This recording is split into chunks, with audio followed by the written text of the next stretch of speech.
भगवत गीता के 14वें अध्याय के श्रवण की महिमा है। आप उसको बंद कर सकते हैं। अभी अभी आप बंद कर दीजिए, उनका जूम बंद कर दीजिए। ठीक है। भगवत गीता के 14वें अध्याय की महिमा। भगवान शिव ने कहा, ओ पार्वती, कृपया मुझसे श्रीमद् भगवत गीता के 14वें अध्याय की महिमा को अत्यंत ध्यान से सुनो। पढ़ दे रहा हूं, बहुत आसान है। सिंघल द्वीप में विक्रम बेतुल, पता नहीं बेतुल है कि बेताल, लेकिन जो भी है, विक्रम बेताल नाम का एक राजा था। एक दिन जब वह शिकार के लिए जंगल जा रहा था,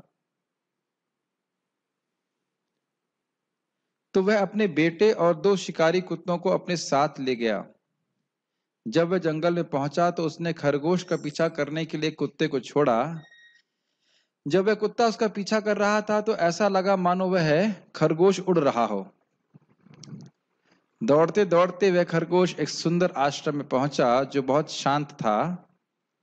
हिरण पेड़ों की छाया के नीचे खुशी से बैठे थे और बंदर खुशी से उन पेड़ों के फल खा रहे थे।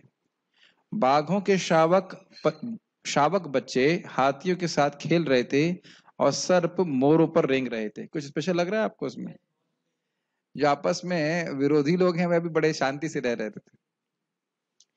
इस वन में महान ऋषि वत्स रहते थे जो श्रीमद् भगवत गीता के 14वें अध्याय का पाठ करके भगवान कृष्ण की पूजा करते हैं। एक बात यहाँ से सीखने को मिल रही है कि कृष्ण के जो भगवत गीता है उसका पारायण करते हैं तो वह भगवान की अपने आप में पूजा है।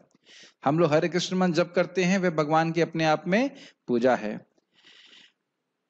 क्या है? द्वापरेर जनय विष्णु पंचरात्रेस्तु केवले कलयुग तु नाम मात्रेण पूज्यते भगवान हरि।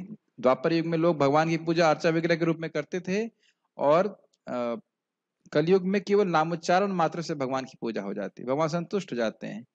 महाराज वत्स के आश्रम के पास उनका एक शिष्य श्रीमद् भगवत गीता के 14वें अध्याय का जाप करता मतलब पाठ करते हुए अपने पैर धो रहा था। कौन धो रहा था पैर? वत्स का शिष्य धो रहा था, वत्स नहीं धो रहे थे। उस स्थान पर पृथ्वी गीली हो गई। तभी वह खरगोश दौड़ता हुआ आया और कीचड़ में फिसल गया। तुरंत उस खरगोश ने स्वर्गीय शरीर प्राप्त कर लिया। एक विमान नीचे आया, उसे उठाया और स्वर्ग ले गया। खरगोश पहुंच गया स्वर्ग। एक पल के बाद वह कुत्ता खरगोश की तलाश में वहां पहुंचा और वह भी कीचड़ में फिसल गया। उसने वह कुत्ते के शरीर को त्याग दिया और एक स्वर्गीय शरीर प्राप्त किया और उसे भी स्वर्ग लेकर जाया गया। इन दोनों ने ही गीता सुना नहीं था, केवल उस व्यक्ति के चरण कमलों के जलों को प्राप्त किया था जो गीता का पारायण करता था। इतना शक्तिशाली हो गया था वो। यह सब देखकर महाराज वत्स का शिष्य हंसने लगा।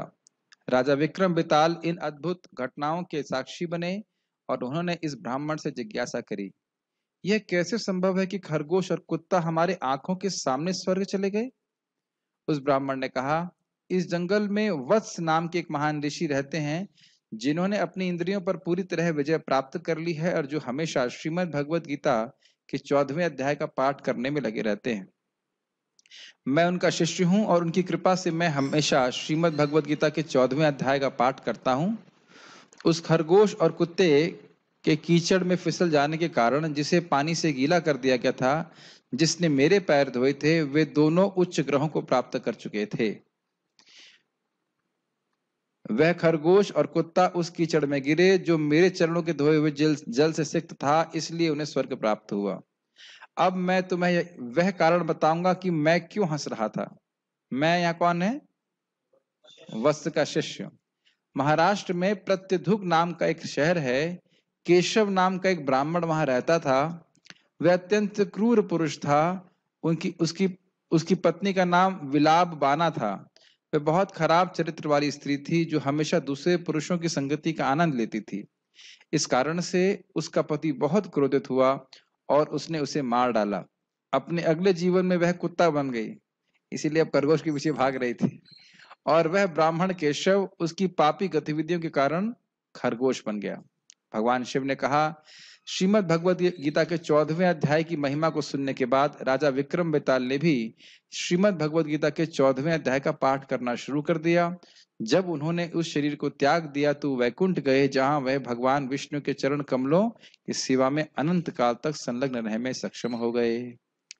तो आप देख सकते हो कि भगवान के संबंधित कथाओं का या वर्णनों का में कितनी अद्भुत शक्ति होती है। और इसको आप भगवत गीता के 18वें अध्याय में भी देखेंगे, भगवान स्वयं बोलते हैं प्राप्य पुण्य कृता ना ना नहीं नहीं, ये नहीं है। 18 अध्याय का आखिरी में श्लोक आता है कि जो व्यक्ति इसको सुनता है तो वह उन पुण्य लोगों को प्राप्त करता है जो महान धर्मात्मा लोग प्राप्त करते हैं, केवल भगवत गीता के श्रवण मात्र से। तो इसको बड़ी गंभीरता से लेना चाहिए। अब हम लोग शुरू करते हैं।